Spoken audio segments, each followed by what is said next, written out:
Olá, o JR Entrevista começa agora. E o nosso convidado hoje é o deputado federal do Republicanos de Pernambuco, Silvio Costa Filho. O deputado é vice-líder do partido na Câmara e presidente da Frente Parlamentar do Novo Pacto Federativo. Deputado, seja muito bem-vindo aqui ao JR Entrevista. Eu gostaria de começar o programa justamente falando sobre essa Frente Parlamentar do Novo Pacto Federativo. Vocês estão defendendo a proposta enviada pelo governo ao Congresso Nacional com relação ao Pacto Federativo. Por quê? Olha, primeiro quero agradecer o privilégio de poder participar do programa.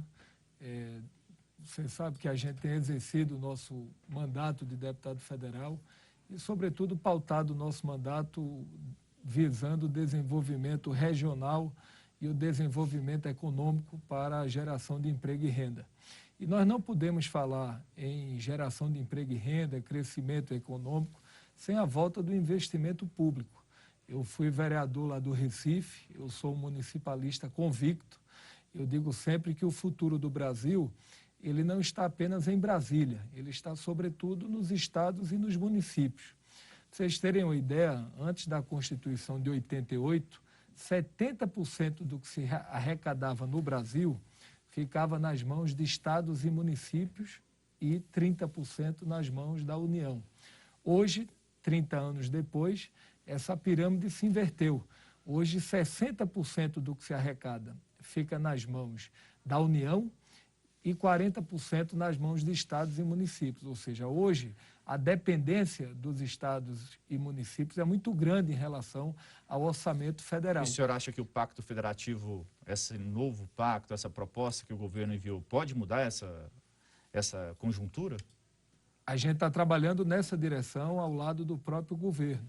Ou seja, a gente está defendendo uma repactuação onde possa ficar 33% União, 33% estados e 33% municípios. A ideia é que nós possamos refundar o novo federalismo brasileiro. O Paulo Guedes já defende isso, ou seja, aquela máxima de menos Brasília e mais Brasil.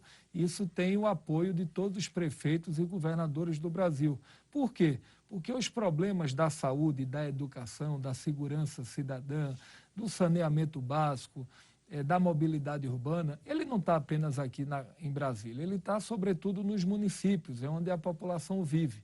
Então, na hora que você tem mais recursos para se fazer investimentos em obras públicas, o prefeito, o governador, vai poder melhor prover os investimentos em infraestrutura e, paralelamente, prover os investimentos em programas sociais.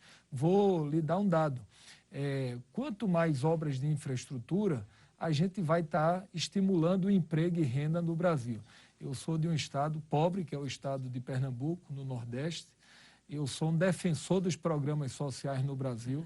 Eu defendo o Bolsa Família, o ProUni, o Pronatec, o Minha Casa Minha Vida, o Luz para Todos. Defendo a ampliação do programa Renda Cidadã, que o governo federal está querendo criar ao lado do Congresso Nacional. Mas o maior programa social do Brasil tem que ser o emprego e a renda. É um emprego que traz dignidade, traz felicidade e traz oportunidades. Então, a gente está focado na Agenda Brasil, não na Agenda Bolsonaro, mas na Agenda Brasil, que dialoga com a Previdência, que já foi aprovada, com a potência fiscal de 800 bilhões, na reforma tributária, na reforma administrativa, no novo Pacto Federativo, para que a gente possa criar um ambiente e fazer com que o Brasil volte a crescer. E quando a gente fala em um novo pacto federativo, com mais dinheiro nas mãos dos municípios, o que isso tem a ver, como que se relaciona essa questão com a reforma tributária agora em discussão?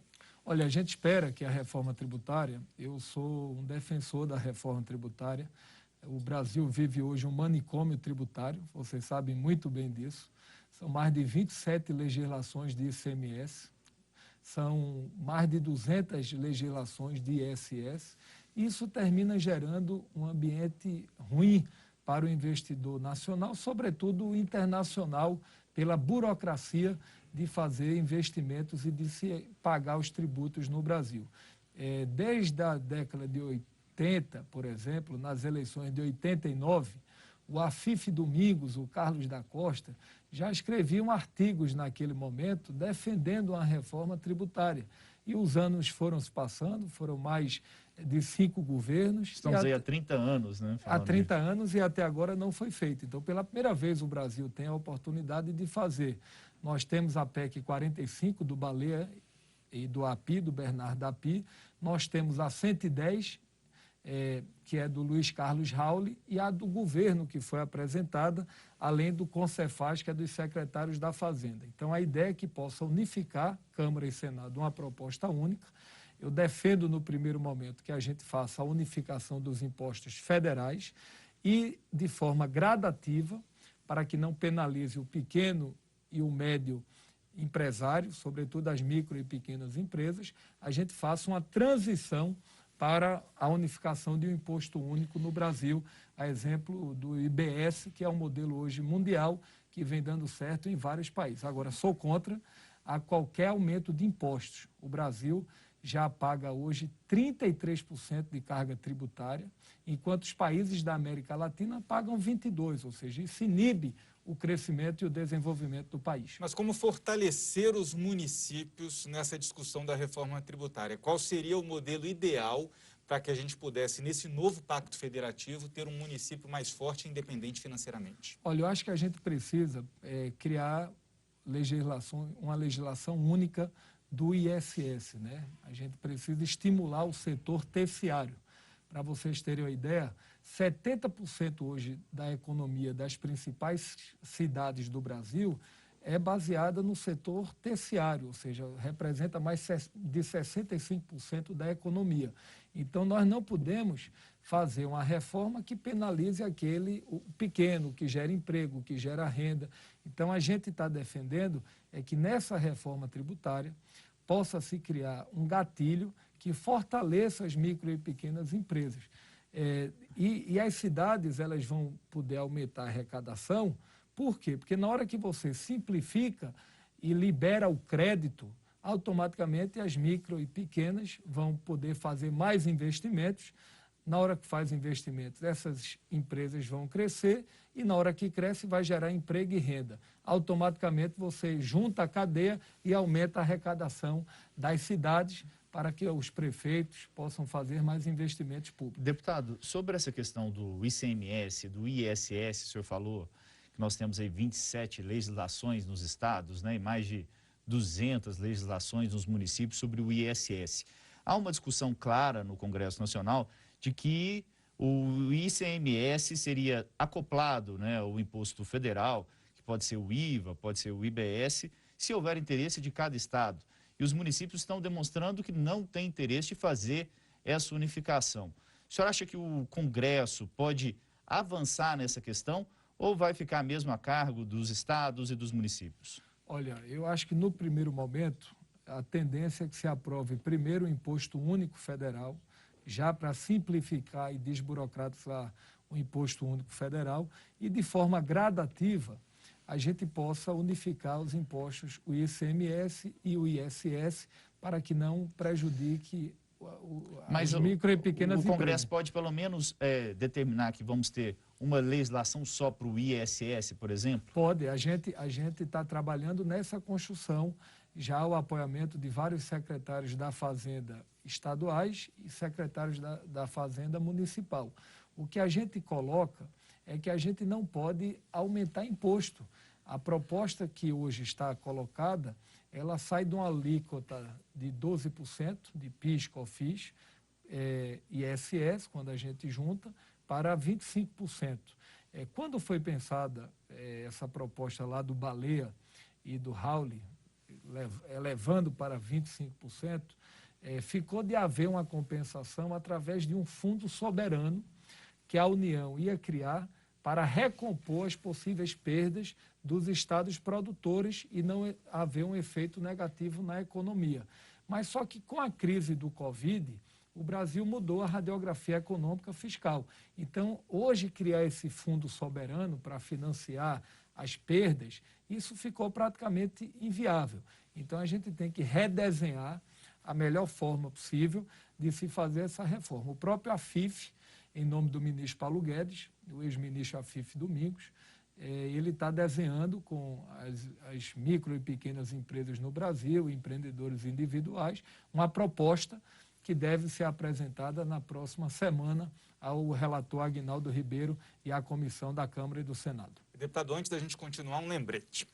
Você pode assistir ao JR Entrevista na Record News às 10h30 da noite, pelo portal R7, no Play Plus, no Jornal da Record, no JR 24 horas, à 00h30 e também nas nossas redes sociais.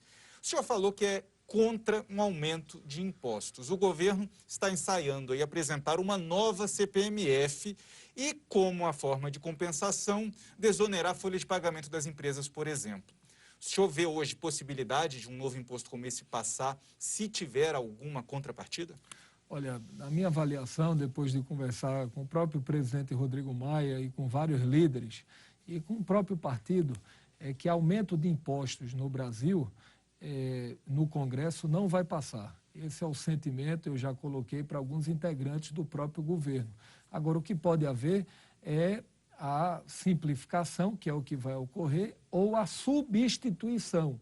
Ou seja, desde que não aumente carga tributária e que se tenha a substituição, eu acho possível que esse processo possa avançar. Ou seja, você substituir o tipo de impostos que são cobrados. Então, esse é um debate que o próprio governo, através do ministro Paulo Guedes, quer fazer. Não o aumento, que não passa no Congresso, mas a possível substituição tributária, tendo em vista o ambiente que a gente está vivendo, um ambiente cada vez mais a sociedade com smartphone, né? Todo mundo hoje fazendo operações financeiras através do celular, computador, tal. Então, esse debate, ele de fato existe no parlamento. Deputado, o senhor é um dos 513 votos. E é importante, então, ficar clara a opinião do senhor.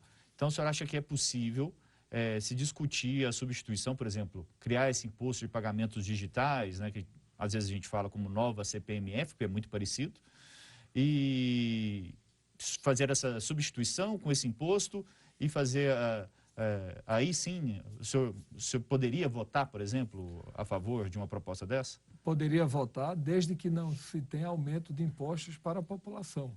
Eu acho que isso está precificado dentro do parlamento e o próprio governo já percebeu que terá dificuldade de aprovar.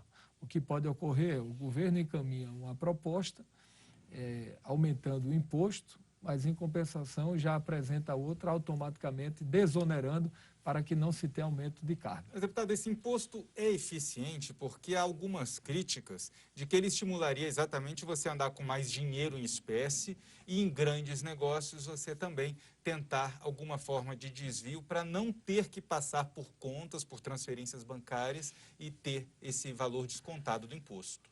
Olha, eu acho que o imposto, na minha avaliação, não é uma experiência, seria uma experiência única do Brasil. Esse modelo já acontece no mundo.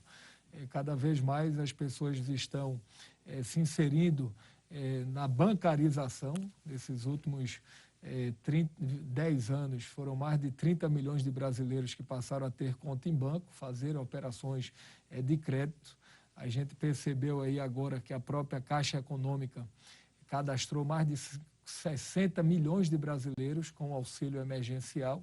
Então, a tendência é que cada vez mais a população passe a ter conta, passe a fazer operações via smartphone, via computador, tal. Então, eu acho que é um imposto correto, é um imposto que, na minha avaliação, diminui qualquer tipo de sonegação e dá mais clareza à tributação que hoje é feita no Brasil. Agora, realçando que nós somos contra a qualquer aumento de impostos hoje no Brasil, tendo em vista a nossa elevada carga tributária. Só um pequeno comentário aqui, a gente fala muito do imposto, mas esquece as tarifas que os bancos cobram, que muitas vezes é até maior do que essa tarifa, essa alíquota de 0,2 que o governo fala.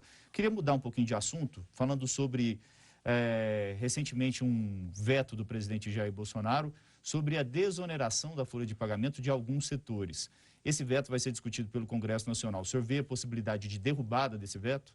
Olha, são 17 setores que o presidente e o governo vetou. A ideia é que o governo possa repensar alguns vetos que tratavam de desoneração fiscal. Você sabe, do governo da presidenta Dilma, até final do governo Temer, foram dados mais de 300 bilhões de desoneração fiscal.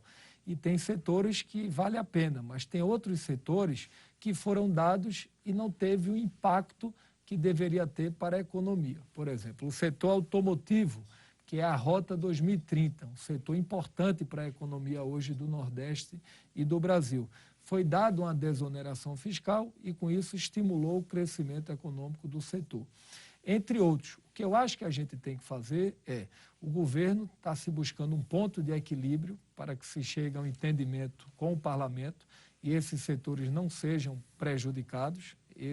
É isso que está sendo construído, mas a ideia é que se crie uma comissão, parlamento e governo federal, ao lado do Ministério da Economia, para, de fato, fazer uma leitura criteriosa de todas essas desonerações que foram dadas no Brasil nesses últimos anos, para saber, de fato, aquele que vale a pena e o que não vale a pena. O que vale a pena se preserva e o que não vale a pena, a gente vai querer discutir dentro do parlamento. Mas ia ter que ser um outro projeto, né? Aí seria outro projeto, outra discussão, não nesses vetos que foram feitos. A ideia do veto é se construir com o parlamento e com os setores um entendimento para que não precise vetar. Para que o parlamento não derrube os vetos. É isso que está sendo construído e que os setores possam ser preservados e não tenham prejuízos. Deputado, toda vez que a gente pergunta sobre as eleições para a presidência da Câmara, os parlamentares falam não é hora de discutir isso ainda. Mas é claro que nos bastidores as articulações já estão ocorrendo. Tivemos a saída do DEM e do MDB do bloco, do blocão, ali exatamente como uma articulação. Já pensando nessa eleição em fevereiro do ano que vem, como está a situação do Republicanos? Como que o senhor está vendo essa eleição? Já tem um nome que possa ser consenso ou ainda será um período aí de cada vez mais nomes lançados até em busca de uma composição maior? Olha, eu acho muito prematuro nós tratarmos ainda de eleição para presidente, até em respeito ao presidente Rodrigo Maia. Eu acho que o presidente Rodrigo ele tem tido um papel importante para o Brasil. Mas ele é um dos principais articuladores. Ele tem ajudado muito a economia brasileira. Nós votamos nesses últimos 1 ano e meio, praticamente, matérias importantes. Votamos a Previdência, enquanto a França, há mais de 4 anos, tenta fazer e não consegue. Nós votamos o marco legal do saneamento. Nós votamos medidas aí creditícias, agora junto do governo federal, em mais de 400 bilhões de reais, que tem estimulado o crescimento e a manutenção de emprego no Brasil. Votamos o auxílio emergencial, que o governo encaminhou no valor de R$200, nós conseguimos elevar para R$600. A gente está discutindo a administrativa, a reforma tributária, o novo pacto federativo. Vai ter agora há pouco a lei do gás, que na hora que for aprovada, nós estamos falando de mais de 40 bilhões de novos investimentos que vão chegar no Brasil. Então, na minha avaliação, gastar energia com eleição para presidente da Câmara agora, eu acho que não é bom para o parlamento. Agora, nós temos nomes, nós temos o nome do deputado Aguinaldo, do deputado Arthur, do nome do deputado Marcelo, do deputado Aguinaldo Ribeiro, né? Nós temos o nome do presidente do nosso partido, Marcos Pereira, que hoje é vice-presidente da Casa, tem feito um belo trabalho ao lado do presidente Rodrigo Maia, dialoga com o governo, dialoga com a oposição, tem tido uma postura de independência no parlamento, defende o fortalecimento do legislativo brasileiro, mas eu acho que é cedo para nós falarmos em eleição. Tem o do próprio Elmar, do DEM, então eu acho que nesse momento, eu acho que a gente tem que ajudar o Brasil e, sobretudo, acreditar que amanhã vai ser melhor do que hoje. Deputado, obrigado. E depois do intervalo, o assunto é o projeto de lei das fake news. O JR Entrevista com o deputado Silvio Costa Filho volta já já. Continue conosco. E nós estamos de volta com o JR Entrevista, que hoje recebe o deputado federal do Republicanos de Pernambuco, Silvio Costa Filho. Vamos falar sobre o projeto das fake news, que está agora na Câmara dos Deputados, já passou pelo Senado. O senhor acha que esse projeto limita ou não a liberdade de expressão? Olha, eu acho que isso fortalece a liberdade de expressão. Por que fortalece? Porque a liberdade de informação, na minha avaliação, é a boa informação. Infelizmente, hoje a gente está vivendo cada vez mais numa sociedade aculturada. Você tem uma ideia, de cada 10 jovens que chegaram aos 15 anos, infelizmente, 9 não leram um livro na vida. Ou seja, as pessoas cada vez mais, elas não estão lendo, não estão se preparando. E a gente está vivendo numa sociedade que cada vez mais se comunica pelo celular, pelo Zap e tal. Então, muitas vezes, você conversa com um amigo, com alguém, e o cara lê uma notícia no Zap, chega aquela informação falsa, fake news, chega no restaurante, chega na igreja, chega no encontro com os amigos ou no trabalho e sai gerando aquela notícia falsa. Eu acho que liberdade de expressão não é você ter robô para disseminar notícias falsas como nós vimos no Brasil. Falo do ponto de vista da esquerda, da direita, eu acho que a gente tem sim que ter uma legislação dura sobre isso. O ministro Alexandre Moraes tem sido firme, tem tido coragem para debater esse tema. Você sabe que eu estava lendo recentemente o último discurso do Barack Obama, o discurso de despedida, que eu sou um fã, um admirador do Barack Obama. E no seu último discurso ele disse que as redes sociais, desde que não bem utilizadas, é um risco à democracia.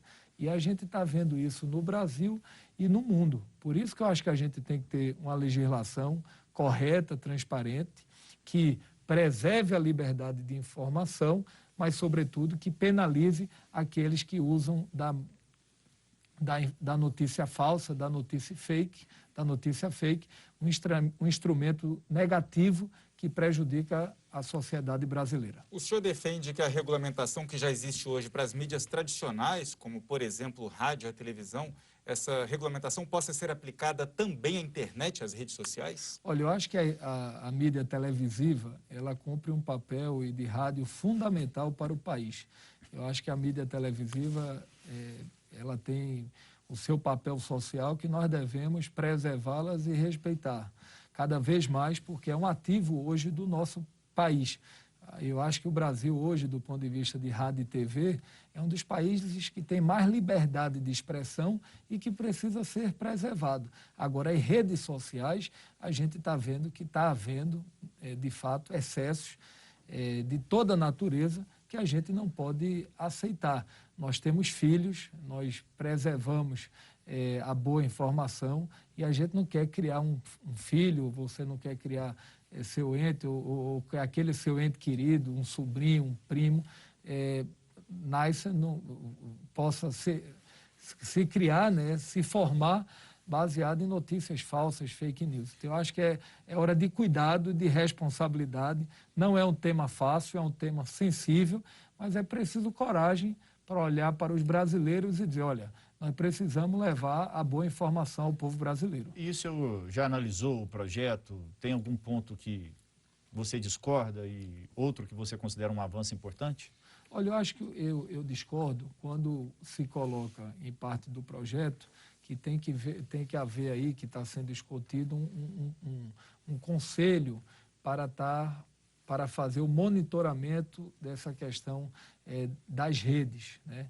Eu acho que a gente tem que aperfeiçoar como seria o aprimoramento do monitoramento e da fiscalização da notícia fake news.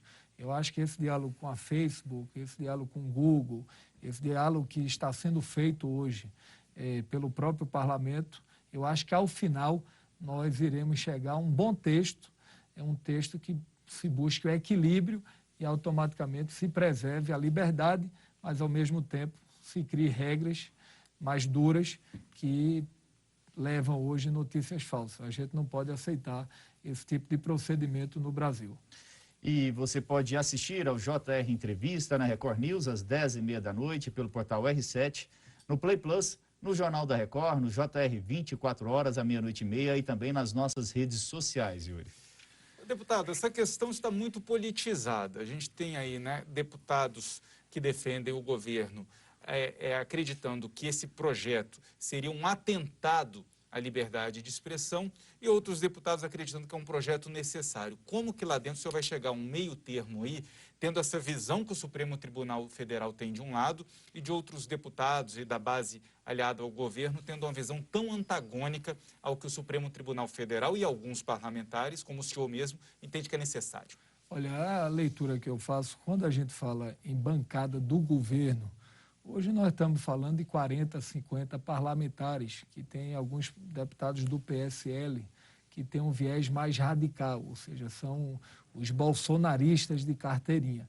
E tem os partidos de centro, que são majoritários, que é majoritário hoje dentro do parlamento, que também dialoga com o governo, mas, sobretudo, dialoga com a agenda do governo Bolsonaro, que é a agenda do ministro Paulo Guedes. Ou seja, por que é que o centro hoje dialoga com o governo? Porque acredita na agenda do ministro Paulo Guedes. Então, hoje, o nosso sentimento é que, majoritariamente, no parlamento, se quer, na Câmara Federal, que se crie uma lei da fake news que possa avançar numa legislação transparente, numa legislação que possa impor limites e regras para aqueles que não utilizam bem a ferramenta das redes sociais.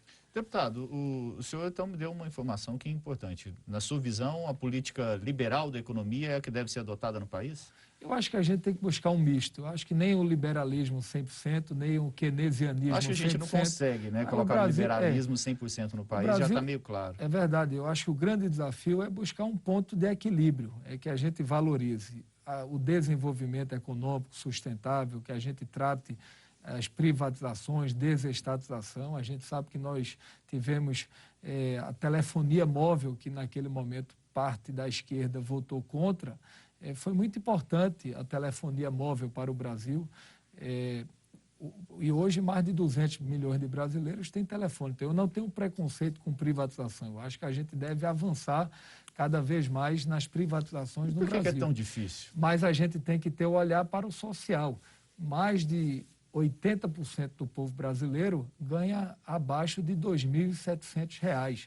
Ou seja, o país é um Brasil muito pobre.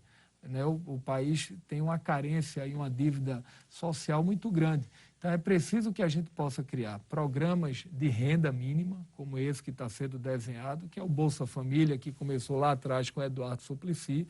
A gente precisa ter o olhar para aqueles que mais precisam, mas ter também o viés do desenvolvimento regional. Para você ter uma ideia, para o desenvolvimento do país. E a gente precisa avançar em portos, investimentos em portos, aeroportos, rodovias, estradas, para que o Brasil volte a crescer e gerar emprego.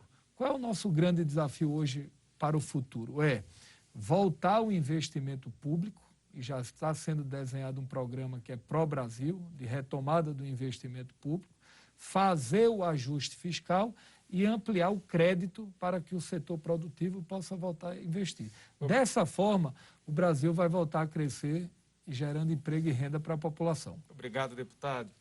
Agora a gente faz mais um breve intervalo e na volta a gente continua conversando com deputados republicanos de Pernambuco sobre essa aproximação do governo com o chamado Centrão e o liberalismo e o combate à desigualdade social. Não sai daí.